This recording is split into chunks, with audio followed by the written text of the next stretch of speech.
Welcome to M Go Bucks.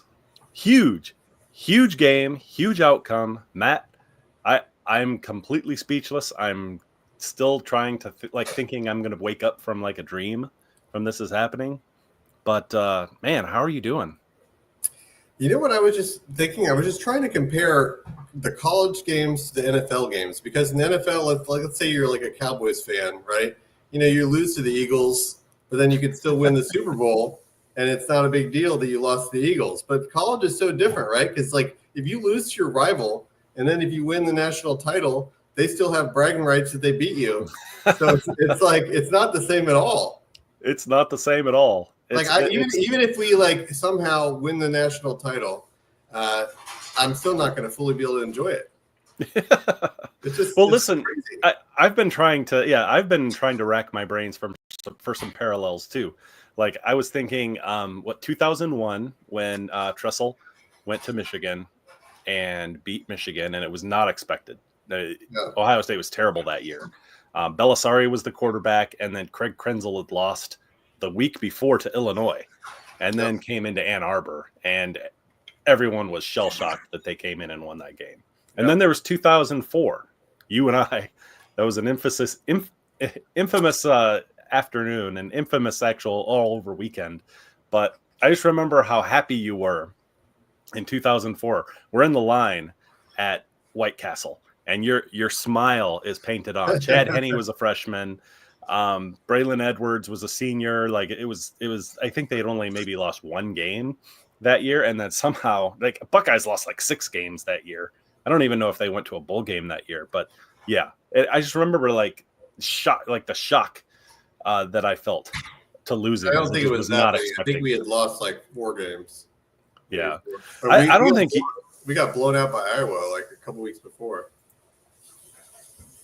Yeah, we were like not looking good earlier, and then like all of a sudden, you know, like Troy Smith and Ted Ginn just went crazy. Yeah, but I don't think either one of those were as crazy as this. I mean, the Buckeyes were not as bad in those years as Michigan was this year.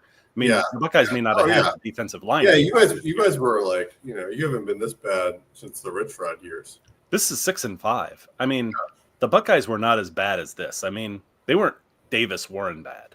Yeah. Well, the difference is you guys still had a lot of first rounders on your defense, even though Will Johnson didn't play. You know, you have 2 first rounders at defensive tackle, and Josiah Stewart's, you know, he's putting up All-American stats, and I don't know where he's going to get drafted, but you know, I'm guessing, you know, 2nd round at the worst. So you have 3 studs on your defensive line. So you know, I think that they knew going in that you would have to be, you know, passing the ball. Like everyone was saying, okay, you know, and we came out and we were passing the ball. So I don't understand why they decided instead, okay, let's run like 24 times up the middle into the 2 first rounders, the strength of the defense. Like it's just the absolute worst game plan you can imagine. Yeah, like, so it doesn't make any about sense. That. I have a question for you. So do you think Ryan Day tensed up when Will Howard threw that first interception to the sideline? That happened pretty early in the game. You think that's what caused all these runs and for him to not trust him? Because it seemed that way to me. Well, a lot of people were just saying like ever since Harbaugh called him a wimp, or maybe it was or who said he wasn't tough, and I know Lou Holtz said he wasn't tough, and like ever since like all that happened, he's just been trying to show that he's tough and he can run the ball and be physical, even though it's not the. I mean, it was the strength of the team when our offensive line was healthy, but yeah, exactly. You know, but when Simmons went down at left tackle, our running game took a big hit. But then once we got Hinsman in at left guard and Jackson swung out to left tackle, and then you know, it wasn't that bad because we still had an elite center, and then he got hurt. And then once he got hurt, you know, our offense, we could still pass the ball, but the running game just completely disappeared. Oh, hey, Siri. How are you, Siri? Hi, I'm good. Oh, there's your kitty. Yeah, I mean, I was shocked. I don't understand. And then Howard threw that other interception. I don't remember if that was the first half or the second half, but it was an awful interception. It was like that first one. It went to Makari Page, picked that off, and like I don't know. They were both terrible. They were both terrible. But I don't really understand. We didn't take any deep shots, not even one. It's just absurd. There were a few deep shots. No, I mean like deep, like bombs, like bombs. I mean, they're like 30 yards or something. I remember seeing them go to Jeremiah Smith because he got held. Oh yeah, I mean there was a couple of PIs. Yeah, so like if you're going to throw it deep and they throw a PI, then you should be. I mean, honestly, like I would just be throwing it deep to whoever is like not triple covered. You know, like they threw it to Jeremiah even when he was in triple coverage, but like they could have been throwing it to Tate and I mean Tate and Emeka just deep more, just to open it up. Because I mean that's how you open up the run game. You just throw it deep several times. And you just keep doing it until they stop you. And that's why I was wondering, like that first drive, we were driving down the field, mostly just passing the ball like crazy. And then we get closer to the red zone, and then we try some runs, and then we had to kick a field goal. And I was like, right from the beginning, I was like, this feels like a John Cooper 1995 special where you have this great offense, and then you get into the red zone in the first half, and you kick 3 field goals. I was saying to you earlier, the only difference between this game and 95 John Cooper is our field goal kicker that year at least made his field goals. Dude, 95. This was not 95. Michigan's offense was amazing. They had a 300-yard rusher. I don't know where 95 is coming in. No, I'm saying offense. Other people have said that too. From Ohio State's offense. Oh, gotcha. Like we had an elite offense, and we were just, you know, the reason we lost, you know, one of the big reasons we lost that was just, you know, you keep getting into the red. You know what? Actually, no, I'm not thinking 95. I am thinking of 96, isn't it? Wasn't that 96? Yeah. Sorry, I'm distracted from Sly's comment here. Are you reading that? Getting to that 100 points. I love it. Yeah, so what do we think is going to happen with Ryan Day? I don't know. If you ask Buckeye fans, he needs to be fired tomorrow, which sounds really weird because what is actually going to happen? I think they're going to keep him for the playoffs. I mean, what if he like bounces back like he did against Georgia in 2022? And what if he balls out? I mean, you know, he doesn't seem to have like this weird, like, I don't know, mental hurdle that he's got to go through when he's not playing Michigan. I mean, they probably should have beat Oregon at Oregon. I mean, I really think that they need to keep Ryan Day and see what happens because it would throw a huge, like what would happen if they fired Ryan Day right now? The whole team would probably implode. You know, I mean, who knows what would happen. It depends on who he gets replaced with. Like, what they might do, it might not just be, you know, I mean, they're going to start asking around. Like, is Mike Vrabel interested? Because I think if he is, I don't know if he wants to go back to NFL or if he would consider doing college, but he's at the top of everyone's list. Yeah, he needs a job too, right? Yep. Yeah, I mean, that makes sense. He probably wouldn't leave an NFL job to do that, I don't think. But if he has no job, maybe he will. Yeah. But you at least phone around, I guess. I mean, that can't hurt. So basically it's just going to happen. So we're still likely, because since Miami lost, we're still not only are we making the playoffs, we're still going to get a first-round bye against somebody.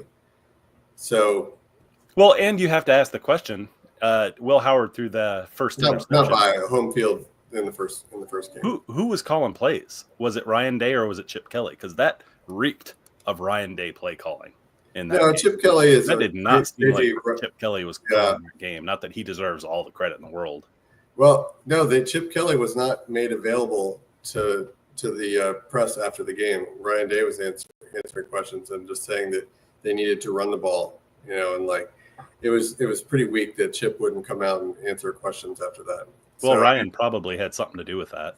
Yeah, I mean, it doesn't matter. Like, it doesn't matter who's calling the plays because Ryan Day should have said going into this game, no matter how the game is going.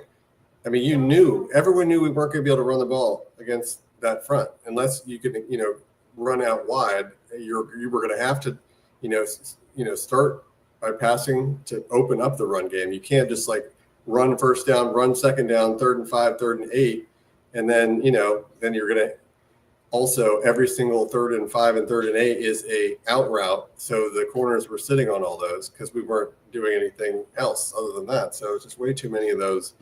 So Yeah, it reeks of a quarterback that they don't trust the quarterback because he threw that first intercept. That's why I'm harping on it. It's because it's my theory. It's because he threw that first pick and Ryan Day tensed up. It's like, oh shit, we can't throw picks. Michigan scored a touchdown on that pick. Or not on it, but they ran it back to like the 2-yard line. Then they got their own. They're 10 points in the half. We're off of 5 yards of offense. I think they tensed up, and then Ryan Day may have took the reins on the play calling, or maybe more so than he did. He says, "Hey, it's my neck on the line here, not you, Chip. So I'm going to start maybe making some more decisions on play calling or tightening up what Chip could do," because it just didn't seem like they were actually running the same offense they have been all year. I would say. Yeah, like we didn't have many of the RPO things going on. Like usually you'd have Howard running a lot. And Howard also messed up a lot of reads. I mean, there was a couple like where I was seeing like where he was handing it off, where he had a big lane or vice versa. Like he was doing the wrong reads a lot. So I don't know. He had a horrible game. Yeah, very true.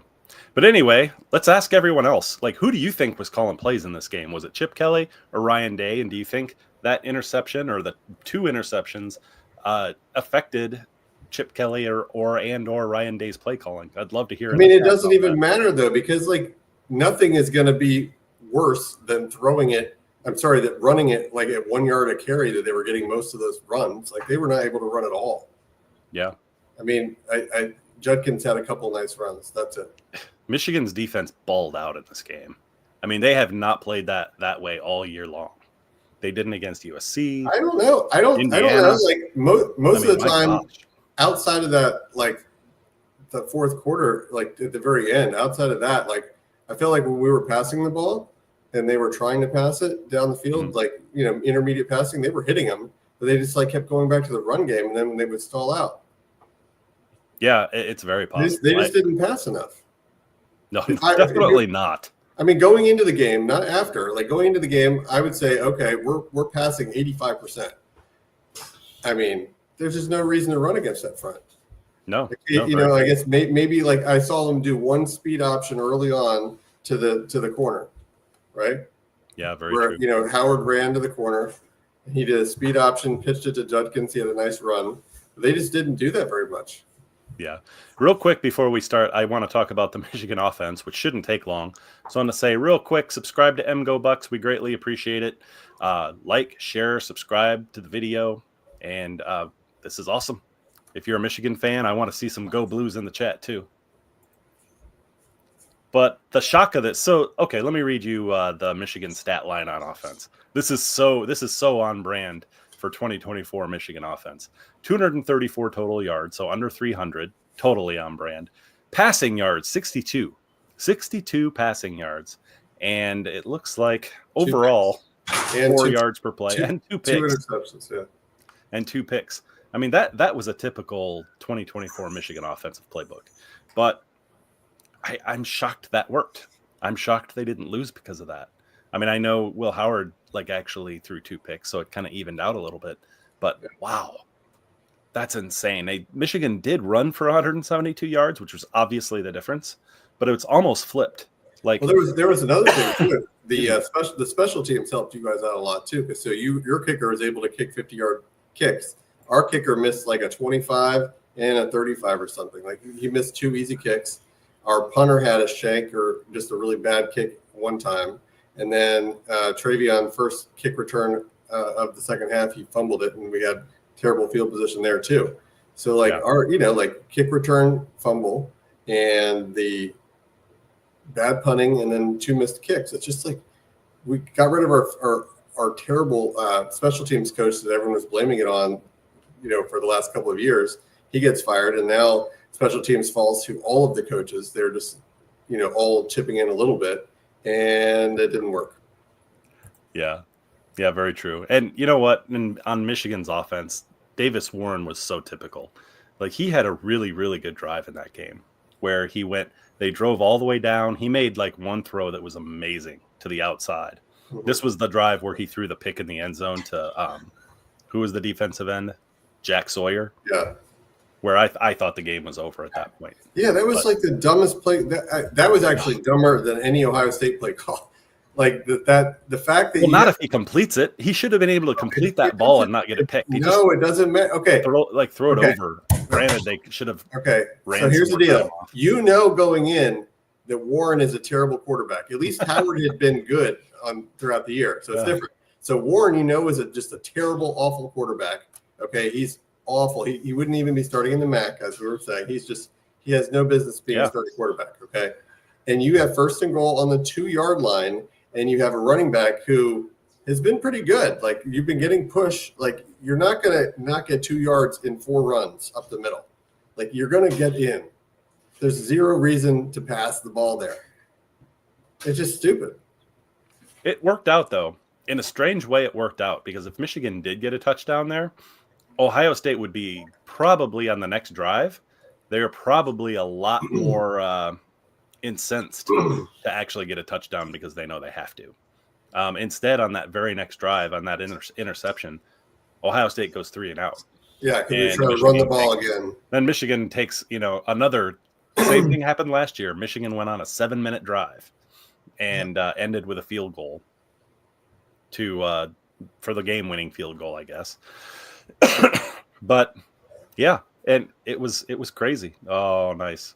Got some Go Blues here in the chat.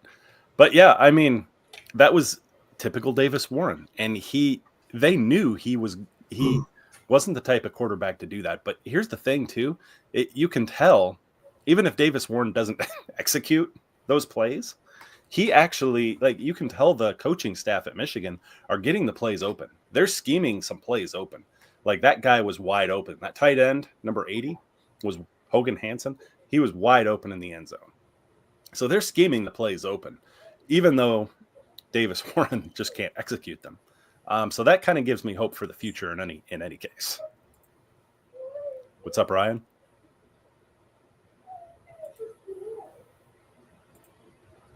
Yep. Yeah, exactly. Agree. The offensive play calling lost it in this. Yeah. 2 DTs.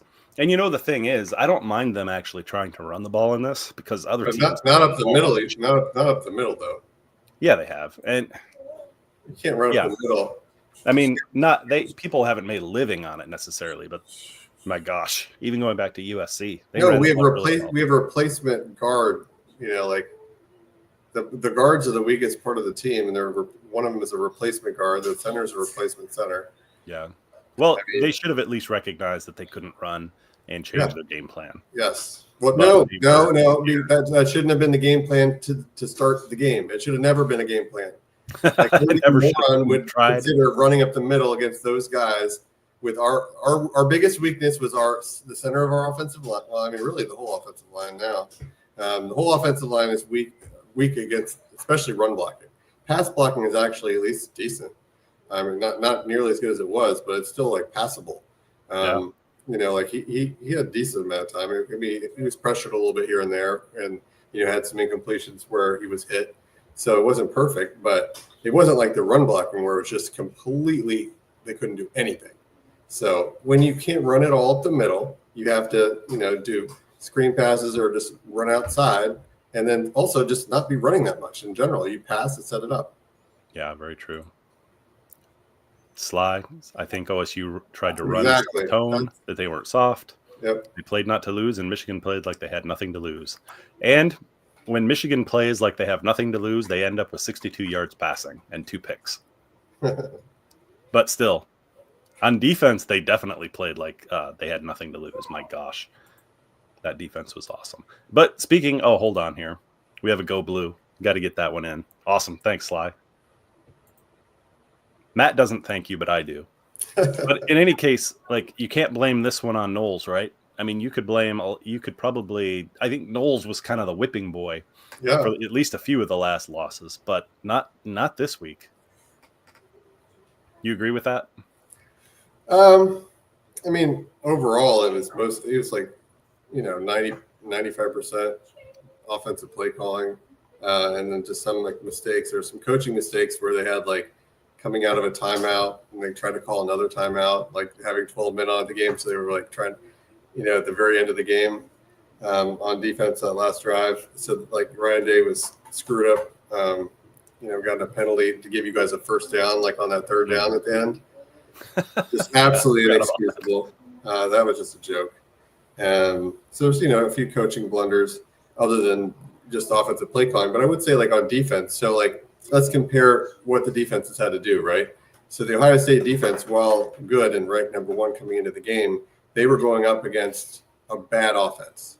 So, shutting them down, they're supposed to shut them down. So it's true. Pretty much the 10 points that they gave them were on the offense. So like the defense didn't do that. Like, they basically they were just turnovers. It was 10 points off of turnovers. So the defense didn't even give those up. That was the offense. And then they had 1 drive for a field goal. So the defense gave up 3 points in the game. Yeah. And then they also had 2 interceptions, so they did well. But they still, they did allow, a few drives here and there. They allowed Michigan to waste a lot of clock throughout the game with drives where they weren't quite able to shut it down as well as I thought they would. Because if Loveland is not there, so you don't have to worry about any threats on Michigan's offense. It's like your only threat is stopping Mullings from running. And I thought with 0 threat at wide receiver and tight end that they should have done a better job of forcing 3 and outs and stuff. And so we would have had more time on offense to do stuff. And then, so like when I compare that to like Michigan's defense, right? So Michigan's defense was without Will Johnson, and they were going up against a much better offense, right? So our offense was ranked pretty high across the board. Now, granted, it wasn't nearly as good after losing a couple offensive linemen. So we were down to, the number 3 left tackle, and we had to put a guard there. And then we, had to move another guard to center and then play another backup guard at left guard. So we were down quite a few offensive linemen, so our offense wasn't nearly as efficient. But still, our offense is still 100 times better than Michigan's offense. So what Michigan's defense did comparatively was that much better because they shut down an elite offense, right? And we just did like what you're supposed to do against a bad Michigan offense for the most part. So what Michigan did was more impressive on defense. That's a good point. I was trying to give some props to Ohio State's defense, but you just squashed it. I don't feel good about giving them props anymore. That's too funny. They just basically came out and did what they were supposed to do against the Michigan offense this bad. Yeah. So Matt Renner texted me a little while ago. He said, ask Plessinger if Ohio State wins this year if they kept Kyle McCord. Does Ohio State win this year if Kyle McCord's out there instead of Will Howard? I don't know. I think McCord would have most likely threw a few pick sixes also because that's what he does this year. I mean, he's like basically Mr. Pick Six. I mean, Will Howard's had some bad interceptions too this year. I mean, he had only had 6 interceptions coming into this game, but he's had a couple where they were bad picks where they were either like almost returned for a touchdown like the one today. Like he's had a couple others like that. But McCord, I mean, he had 3 pick sixes in one game this year. So I mean, he's been really bad. Like he throws for a lot of yards, but it's his yards per carry and his quarterback rating are actually not good. So I mean, I don't think he's a good quarterback. And ultimately, it doesn't come down to the quarterback. Even him having a bad day, Howard having a bad day, throwing 2 picks, he still should have been able to beat this team if he had. He should have been throwing it more. Even like after his concussion, like he came back in after. Like I think he had a concussion after that because he didn't really run much after that, and he even said after the game that. They asked him how his head was after that hit. He's like, I felt good enough. Like, so I was wondering, because in the NFL, they have independent neurologists check you for concussions. So the team can't force you to come out if you're having issues. The Ohio State doctor was like, oh, you're good. I'm wondering if they have that in college, though. I don't know if they do, because for him to say, I felt mostly good, or good enough to come out. Like it shouldn't have been a good enough. It should have been, I was cleared and I came out. Self-diagnosis. Yeah. I'm wondering, cause they had to know like they were in big trouble if he came back out, if he didn't come out. I think it's a good question about McCord only because And I get what Ryan's saying. I don't know. I mean, he probably throws 2 picks just like Will Howard does, right? But let's say that that's a wash. I still think that McCord would have been able to use those receivers better than Will Howard would have. He would have been throwing the ball on the year. All 3 of those guys. It seems like he would have probably had a lot. Will Howard has had he's been having multiple 80% completion games. His QBR is like one of the best in the country. He's been really good. Yeah, it's true. I mean, Kyle McCord's quarterback rating against bad competition is much lower. But you know what? Also, it was probably more about the play calling than it was about Will Howard too. Again, because even if McCord was in the game, I don't care who the quarterback is. If you're running first and second down, getting no yards, it's gonna be hard for any quarterback. That's true. If Kyle McCord was in there, it would just depend on if Ryan Day was allowing him to throw. Ryan Day and Chip Kelly lost the game. I mean, it doesn't matter who the quarterback was. So, have you answered the question who you think was calling the plays? You danced a little bit around that, but I don't know if you actually. I don't know. I mean, I still think it was Chip Kelly, but I think that it still falls on Ryan Day because they came up with the game plan, and obviously they were planning on running a lot because that's what they did. You don't just run that much just out of the blue. I mean, and it wasn't just a first and second half. It was the whole game. They were running it a lot, and they were running it. They weren't doing a lot of play action on first down. It was almost always running on first and second down. Outside of the few successful drives they had, which were the mostly pass, the first drive, mostly passing, and then they almost scored and got a field goal. And then at the last drive where they had the 2-minute drill at the end of the first half, almost all passes. Guess what? They scored a touchdown. Yeah. And then those were the only 2 drives. The first drive and the last drive of the first half were the only 2 drives of the game where it was mostly passing. And all the other drives that didn't go anywhere because they kept running it. Yeah. You know what? Speaking of that and Will Howard, his runs, he did run a few times. I didn't count all of them, but he did run a few times. He was just only getting 2 yards when he would run. So they weren't effective. And like I said, he was missing reads though when things were open. He was taking the wrong reads a lot. So he was running when he should have handed off, and he handed off when he should have ran. Yeah, Will Howard had 4 carries for 10 yards, 2.5 yards per carry. But he wasn't sacked at all. I mean, no, he was not sacked that I can remember. 0 sacks. And I don't think McCord was sacked much last year, was he? No. Yeah, I don't think there line is not giving up sacks. Were there any sacks? Did they get to Davis Warren at all? I don't remember it. I don't think so. Well, that's pretty on brand for Ohio State's defense too. Yeah, JT Tuimoloau has had 0 sacks against Michigan in his career. Wow, 0? Yep. Jack Sawyer's had 1 or 2, hasn't he? I don't know. I know he got JJ last year. Yeah. At least once. I mean, you guys weren't passing a whole lot today. No, 62 yards. I think we tried. And all the passes were short except for the trick play. I knew you guys were going to do at least 1 halfback pass. Davis Warren was 9 of 16 for 62 yards. So, yeah. Anyway, we got to talk about. You're not going to get sacks when all the passes are 4 yards. Yeah. And you know what? Kalel Mullings, man, he had a low average, 3.6 yards per carry. Yeah, I mean, his big run at the end. That was so typical of him. That happened multiple times this year that he bailed us out of games we were probably going to lose. Yeah. On some massive run at the end of the game. It happened against USC and I think someone else. But wow, man, I think really the other big got him. The other big thing was even though the offense wasn't explosive and somehow I don't know how you pass for 66 yards and still convert that many third downs. Because your third down conversion was really good, even though you couldn't pass it all, which is surprising. I don't think which third down conversions are you looking at? I'm just saying overall for the game. I remember at one point towards the end, it was almost 50%. Yeah, towards the end, Michigan was they were 50%. Michigan was 7 of 14. Ohio State was only 6 of 16. So how are you 50% on third downs when you pass for 66 yards? That's incredible. And it's not like you ran for a ton. He had 120 yards or something. That was good enough, but it wasn't like it was amazing. Yeah, very true. Very true. It wasn't Tim Yakabatuka running for 300 or anything. Let's wrap it up on talking about the future here. So I want to talk about, Michigan, the future's bright.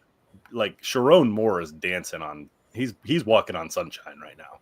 Like, I mean, he's 2-0 against Ryan Day. He went into the Buckeye Stadium and got this game. It was amazing. Great. Just got Bryce Underwood. Dude is absolutely walking on sunshine. What about Ryan Day? Do you think he's fired tomorrow? Or are they going to let him coach? Oh, yeah. I mean, I would say 99% chance they're going to just see what happens in the playoffs. Unless they get like an immediate like notification from like Vrabel or some top option that's willing to coach immediately. I can't imagine they wouldn't let him at least try out the rest of the playoffs and see what happens, right? Yeah, that would be smart. Yeah, I mean, I don't know what the right call is, but you almost have to do that because, I mean, really, I mean, his only real kryptonite is Michigan, and Michigan's not in the playoffs, so he doesn't have to worry about that now. Yeah, I'm actually very interested to see Ohio State actually play in the playoffs. Now they're not going to be able to play Oregon again, which I was really looking forward to, but I'm glad we're not seeing it based on this game. But so now it's going to be Penn State against Oregon. That'll be a fun game. Penn State against Oregon, and then where's Ohio State going to fall in the playoffs? Yeah, see, that's the thing. I have no idea. Like we could go anywhere from the 5 seed all the way down to like the 8 seed. But we'll get a home round 1 at home against somebody. So I mean, it could be against like I don't know. I mean, are we going to play like a Tennessee or I mean, who knows? It'll be probably a decent team. Like, yeah, I haven't seen any of the projections yet, so I don't know what it's going to be. But I'm like more interested on, what potential coaching change is going to be. To be honest, like I would say, like the Arizona State coach has done a great job, but that's his alma mater. So aside from giving him a major contract, I don't know if he would leave. And then you have Kurt Signetti at Indiana. Some people are wanting the Iowa State coach, but he's been up and down. He's I don't know. I would rather have the Kansas coach, to be honest. I think he's really good, and he can actually run the ball. So yeah, I don't know. I think you go for Vrabel, Arizona State coach, or I mean, heck, Eddie George is doing a good job now, but he's coaching at a lower school. But I mean, he would be a great recruiter, I'm sure. Yeah, I mean, it would be. I know you're. Or Marcus Freeman, but I don't know if you could steal him. Yeah, I mean, he's a Buckeye, I guess. But like Notre Dame is an equal job to Ohio State, so that would be tough. I guess. I don't know. I don't think you can start looking. I mean, you can start looking and thinking about the next coach, of course. But, I mean, if Ohio State goes in and beats and Ryan Day goes in and goes deep into the playoffs, and even let's say he does win a national title, that's very possible in this whole lineup of teams. Yeah, I mean, everyone is flawed this year. It's like no one ever play good like 2 games in a row. So it's possible like there could just be like a ton of upsets, and it's so much of football games is about matchups. Like just like we always talked about before. Like if you guys got to play Washington, which is a great matchup for Michigan, whereas Texas would have been a horrible matchup for you guys. And so I mean, you still could have won, but that would have been a much harder game. So it's everything is about matchups. So like depending on had we won the Big Ten, the 1 seed is a really tough matchup. You do get a bye, but the 1 seed is not a good place to be. Like the projection I saw was, Oregon was going to have to play like the winner of Texas and Tennessee, or if Georgia beats Texas, or if Texas beat Georgia, then it would be Georgia or Tennessee. So Georgia, Tennessee, or Texas would be the first game that Oregon plays against. Like that's not an easy matchup. So Ohio State. It sucks, and obviously nothing is going to be better than beating Michigan. But from looking where we're at now, there's a lot of good positioning for us that we are not going to be in a bad spot, most likely. Like there's not. I mean, there's a lot of good potential spots for us to go. Well, yeah, and now with the playoffs, with a 12-team playoff, there's life after this game now. It used to be that in the last couple years, for Ohio State. So there was no life after this. So it's like go play Missouri. So basically, Ohio State's Superman, and Lex Luthor is out of the playoffs, so we don't have to worry about him, right? Like there's our only real kryptonite is it's no longer there. I mean, because we lost to Georgia, but again, that was a bad field goal kicker. But like we played great in that game, and like Marv gets knocked out, that's bad luck. But I mean, I don't know. He's played well against some of the teams, like when it was evenly matched, like against the title game against Alabama, like we had half our team out with COVID, and that team was like one of the best Alabama teams I've ever seen. So I mean, it was just, I don't know if anyone was beating that team. So it's a natty or get fired now. PSG Jim. I don't know if he goes to the national championship game. I think if he gets to the title game, he's safe. So the more interesting thing is going to be is if he wins like 2 rounds and then loses, right? Yeah. So that's 1 or 2 rounds and loses. Then it looks like if he loses round 1, he's fired. If he wins 1 game and then loses the second one, potentially fired. I think that's a good chance he gets fired if he only wins 1. But if he wins 2 and then loses, he should be fired. He should be fired, but I don't know if he would be. Yeah. What do you think? Maybe not. I think if he gets to if he goes in pretty deep, it depends on how the game. Do you think Final Four? You think you get to Final Four, you don't get fired? I don't think you keep a coach just because they're good at recruiting. Yeah, no. But recruiting doesn't matter if you can't beat your rival. If with him losing to Michigan, and then if he goes to the national title and loses, let's say plays a good game, or even not, just makes it to the national title game, that's a huge, huge feather in his cap, regardless. Yeah. Plus, you take this, then you add in the recruiting and his ability to bring in talent and pay for talent, whatever. Like that's still a factor. It's not the factor, but it's still a factor. Yeah. And getting to the national title game through a 12-team playoff is nothing to smirk at either. Yeah. And this is his only really bad loss. And that's another reason I was shocked, because he doesn't lose to bad teams. He's not like Urban Meyer. He's lost to an unranked team. Yeah, you go to Iowa, go to Purdue, and then get cranked by some terrible team. Yeah, it never happened. Urban didn't just lose to unranked teams. That's why I didn't put money on this game. Blown out to 2 games. Yeah, I was gonna put money on I was gonna take Michigan in the points. I'm mad I didn't. Yeah, I was gonna pick them to do straight up, and just put like $100 on it and just say not be upset if I lost $100. But I did win a couple $100 on the Georgia game yesterday, though. That was good at least. No, well, that's good. You dog. That was a terrible game. Yeah, it was a terrible game. Yeah, I agree. It's the way they lost to Michigan. Yeah, I know. It was so ugly. Losing to this Michigan team, especially at home, is just it's devastating. Yeah. And the only thing is, it doesn't take anything more than a win in the playoffs to turn everything around. Winning solves everything, even if you lost to Michigan. If Ohio State beats Georgia in that game and goes on to win a national title in 22, all's forgiven about losing to Michigan. Seriously. Yeah. I mean, I think it would be. Yeah. I don't know if I'm going overboard on that, or would everyone just still be pining about losing to Michigan?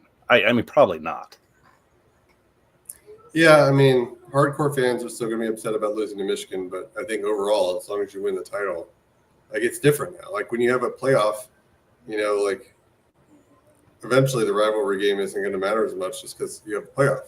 So it doesn't. You could like most years, Michigan and Ohio State will both be in the playoff, so it's going to mean a lot less. It just happens to mean more this year because we don't have a chance at redemption, right? I don't think it doesn't necessarily matter less, because right now it's the only thing that matters because it was the game that was played today. And we were talking about it last year. We were planning on, or 2 years ago, when we were thinking that you guys would beat TCU and we would beat Georgia and potentially have a national title rematch, right? I remember that, and I did not want that to happen. Yeah. I didn't want to do a rematch. I think that's why Ohio State would beat Oregon on a neutral field. Yeah. It's just really hard to beat a team twice. Well, the problem is, so we played Oregon. Their best defensive end was not in that game. He's going to be back, and we're without 2 of our offensive linemen. One of them got hurt halfway through that game, and the other one got hurt a few weeks ago. So our team is going to be a lot less going to be at much lower strength than we were, and they're going to be at higher strength than they were. So that's going to be a big ask to beat them this year. Yeah, totally is. I agree. But anyway, I don't know give me your prediction for the rest of the year for the Buckeyes. I mean, Michigan is going to go play some scrub, and it won't matter. So that'll be interesting. Give me your prediction for what the Buckeyes do. What do you think is going to happen? Well, assuming Ryan Day keeps his job and he's not fired tomorrow. Yeah, I mean, I think the annoying thing is it's going to probably be like what's going to be the most annoying. So it's going to be he's going to win 2 games and then not get fired. So like it's just going to be just enough to make it so no one's happy. You work just hard enough to not lose your job. Just like in Office Space. Yeah, he's going to Office Space this shit. That's my prediction, and I'm really annoyed about it. It's probably a pretty good prediction. He's not going to lose his job. There's too much going for him, and so he's going to beat 2 teams that he's better than, and then he's going to lose to somebody, and then they'll be like, oh well, he won 2 playoff games, so we got to give him another chance. Yeah, I mean, but how many? The funny thing is, it's like. People are wanting to fire him after 4 years of losing. So he's actually what? So he's 1-4 against Michigan. Harbaugh was 0-5 before he won, right? So people don't remember that. They're like quick to like, Ryan Day. He actually has beaten Michigan. It's been a while, so people don't remember. Yeah, well, and it was mostly Harbaugh players. It had to be Harbaugh. They wouldn't have put up with that with anyone else. Yeah. Excuse me, they would have fired their coach after 3 years, regardless. And people in Harbaugh was. Did you see the interview with Did you see the interview with Ryan Day a couple days ago? He said that they were asking about it. He was talking about how bad the losing to Michigan has affected him, and he was like, "Yeah, it's like it's been one of the worst things of that I've had to deal with for me and my family in my life," and he's like.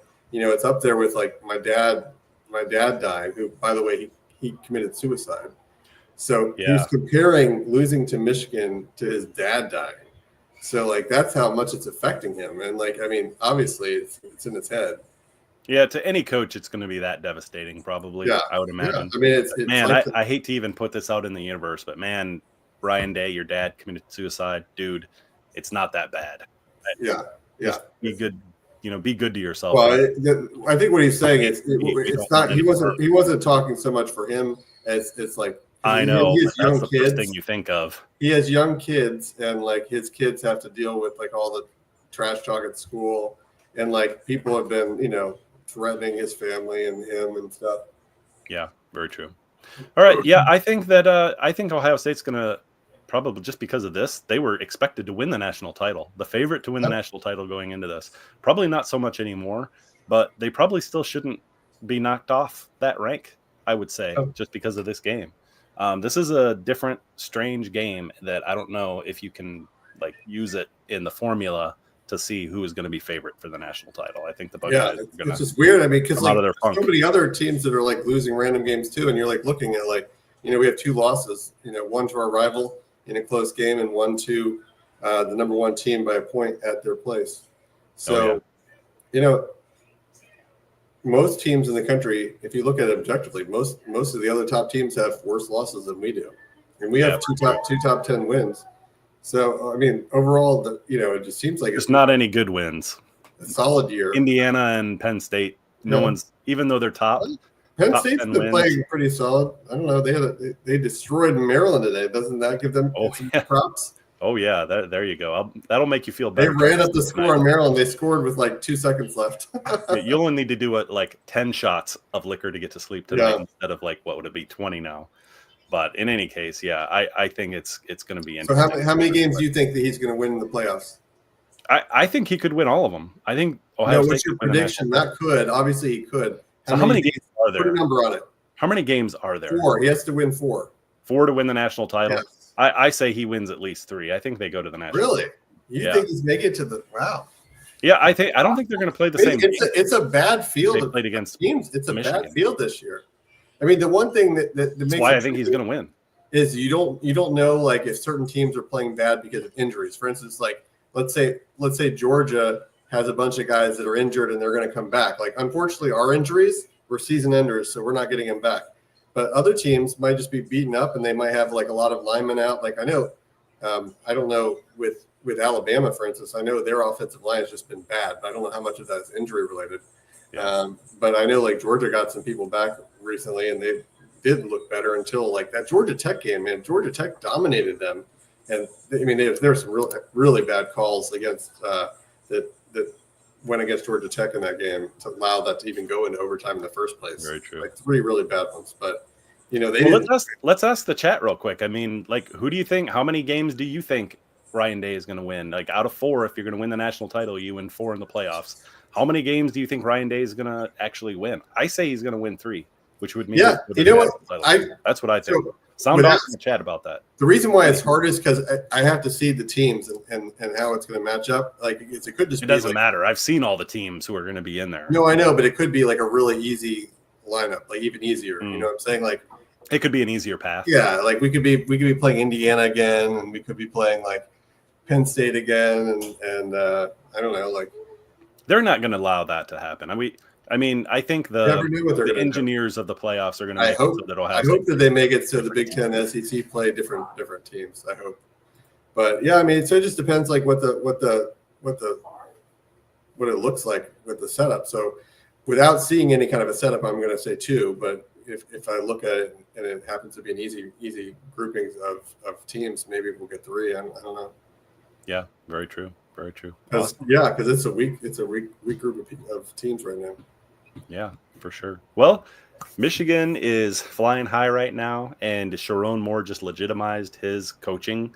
Oh, but before we end though, and before you're too happy, Michigan's reply to the NOA. I know that people may have forgotten because we haven't talked about the cheating scandal in a while. Michigan's reply was cheating adjacent. At this point, it is cheating adjacent by like at best. Well, like there was no Connor Stallions this year, and Michigan pulled that out at Ohio State. That we know of. I don't want to hear that. That we know of. That you know of. It might come out in 2 years or something that they were cheating this year too. We don't know. So every time Michigan beats Ohio State, they've got to prove that Connor Stallions was not involved in any way. Yeah, or the next Connor Stallions. We don't know who they hired to replace him. And no, but the interesting thing is, so you guys were supposed to have the reply to the NOA. It was supposed to come out a few days ago. But the NCAA added on to the allegations, and so you guys requested extra time to reply to that. So everything is getting pushed back now. So it'll be interesting to see what those extra charges were. Awesome. Have a great night, all. I'm off like a prom dress. Go blue. Go blue. And another thing, Sly thinks there's going to be 1 win for the Buckeyes. I think there's going to be 3. Yeah, second round would be bad. But I mean, second round could be a good team. 1 win. It could be like a Georgia or Texas in the second round. That would be bad. Yeah. Well, we'll see. It's going to be a lot of fun, though, either way. Yeah. But anyway, let's wrap it up. Thanks, everyone in the chat for joining us. Thanks, everyone. My gosh, Buckeye fans, I hope you feel better. I truly do. Maybe go have a few drinks, try and get some sleep. I hate this because I know that, like, how you feel. Sometimes you wake up in the middle of the night and it pounces into your mind and you're like, oh, shit, my team lost. But I hope you all a very fantastic night of sleep. Matt, go blue. Go Bucks. Man, awful day. Beautiful.